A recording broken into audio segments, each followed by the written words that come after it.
And on this video, we're going to be taking a look at the NikoMaku mirror dashcam, which features an OEM design because it does not use the traditional straps to mount it to our vehicle. It replaces our entire mirror completely with a digital mirror. First, I'm going to show you what you get inside of this kit, then I'll walk you through its features of it, and then we'll take a look at some driving video, both at day and at night, to see how well it actually performs.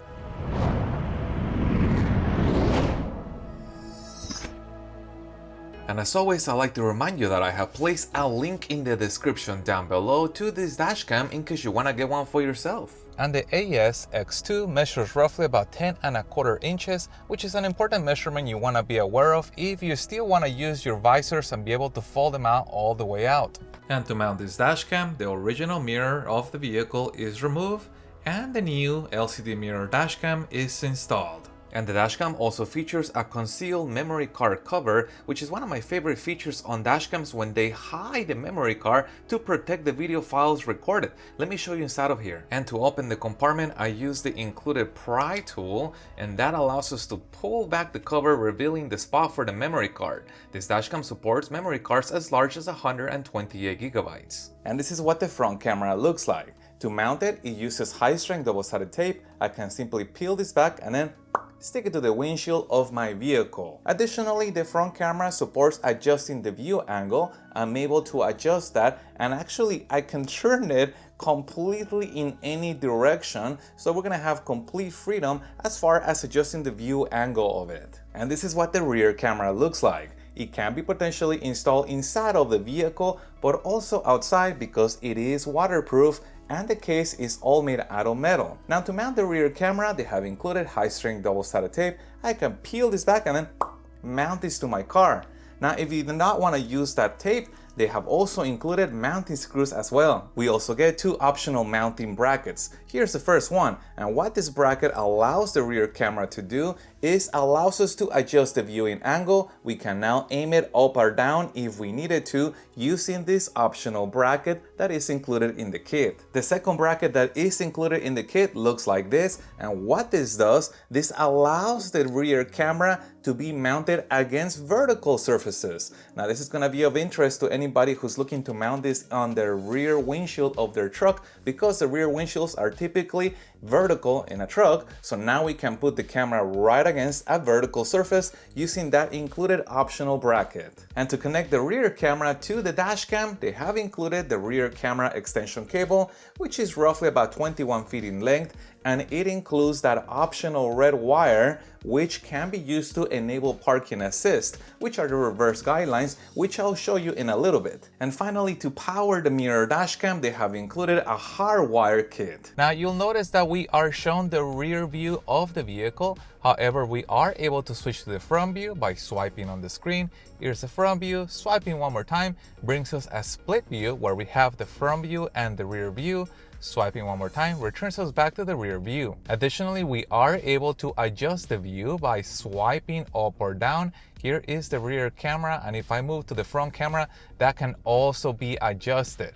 Now, the entire image is being recorded, which is what you see here. When I'm sliding up and down, I am adjusting the section of the image that is displayed in full screen view. Also notice that we have the date and time on the upper right hand corner, as well as several icons indicating the features that are enabled on the dashcam. We also have a compass and also our speed in miles per hour or kilometers per hour. To adjust the brightness, we can simply tap on the screen, and there is a slider that allows us to reduce that or increase that. And a really interesting feature of this dashcam is the ability to zoom in on that rear view. Now, this particularly can be helpful if you don't want a wide view. If you want a narrow view, you can zoom in or zoom out to maximize or minimize how much of the rear of the vehicle you want to see. Moving over to parking assist, if I put the car on reverse, you'll notice that the view switches a few degrees lower and we get reverse skylines. When I put the car out of reverse, the view returns back to its prior view. We also get 3 buttons on the bottom. If I press the one on the right, that turns the display off so we can use it as a regular mirror while the dashcam continues to record, what I call stealth mode. We also have this button on the middle that allows us to switch the views, same as if we were swiping on the screen. And finally, we have a button on the left hand side That allows us to take a picture. Moving over to the icons on the bottom of the screen, notice that there is a red blinking dot indicating that we are recording. And we also have a lock icon. If I press that lock icon, I have flagged the video that is currently being recorded, and this is gonna allow me to find that section of the video a lot easier in the future. Notice how the icon has changed from blinking red to blinking yellow. Then we have an icon that looks like a camera. This icon does the same function as if I were to press the picture button, and I press that, it takes a picture. And the next icon is this one in the middle that allows us to switch the views. So technically there are 3 ways of changing the views on this mirror dashcam: swiping on the screen, pressing the center icon, or pressing the physical button on the dashcam itself. Next up, we have this button that is red in color. If I press that button, we have stopped recording. Pressing that button one more time resumes recording once again. The next icon takes us to the playback menu, and it automatically begins to play back the last video recorded. You'll also notice that you are able to press on the different recordings on this side, and they automatically begin to play back as well. The videos have also been sorted out. Notice that we're looking at the front camera, but if I tap this icon, now we are looking at the rear camera. Also, we have additional sorting on the left hand side. These are normal videos where potentially nothing exciting happened. Then we have videos that have been flagged by the dashcam or by ourselves as potentially being important. So there might be a car crash in here or something interesting that we saw on the road because we flagged the video. Additionally, we also have this icon that allows us to delete individual files or multiple items at the same time. Moving over to the settings of the dashcam, that is accessed with the last icon that looks like a gear icon. And on the very first option is the storage, how much memory we have installed on this dashcam, and also the ability to format the memory card, which allows us to delete all videos at once. We can also customize the different settings of the dashcam, including the G sensor setting between off, low, middle, or high. We also get parking mode, and in parking mode we have G sensor, which allows the dashcam to detect if somebody were to impact the vehicle when the car is parked.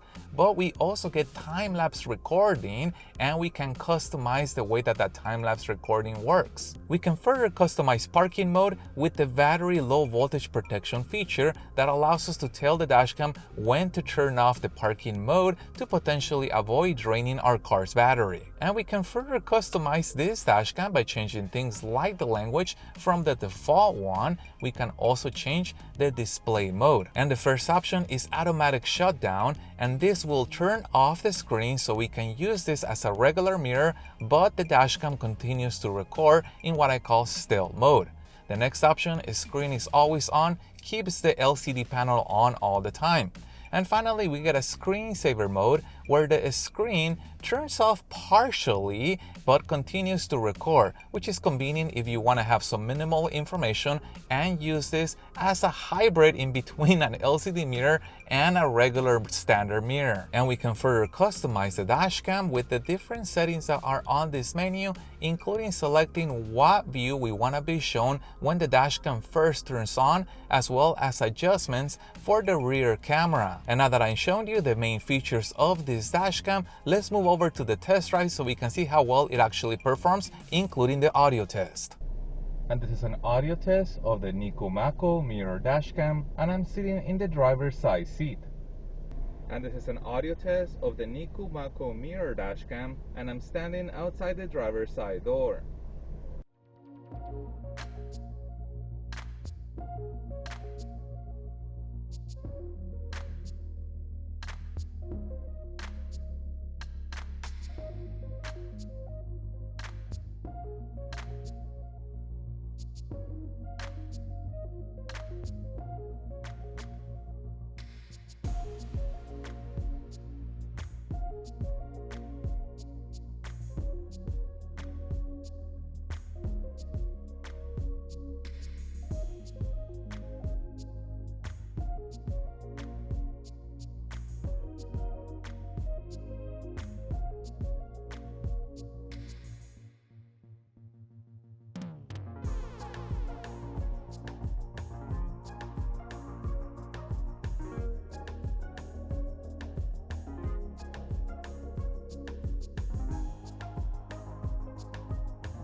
And one last thing I want to point out is regarding the installation of this dashcam onto our vehicle in terms of how it attaches to the windshield of our car. As you saw on this video, I mounted this on a vehicle that has a standard mounting tab for the mirror. However, there are some vehicles out there that have a specialty mounting types, and those specialty mounting types may look different than the one you saw on this video. They're not as common, but they are definitely out there.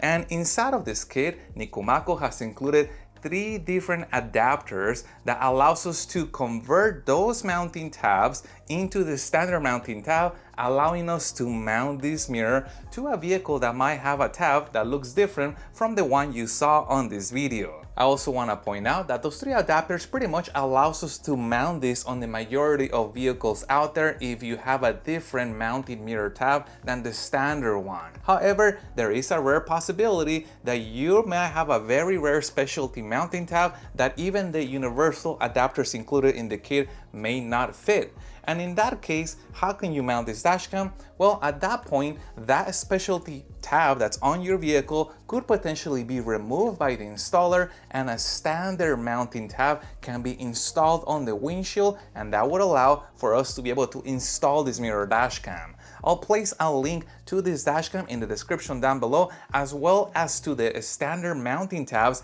and the special glue adhesive that is used to attach those into the windshield. And if you guys have any other questions regarding this, please put that in the comments down below. If you found any part of this video helpful, make sure you hit the like button to support the channel, and stay tuned as I have a lot more dashcam reviews coming up for you guys. Thank you guys for watching, and as always, I'll see you on the next one.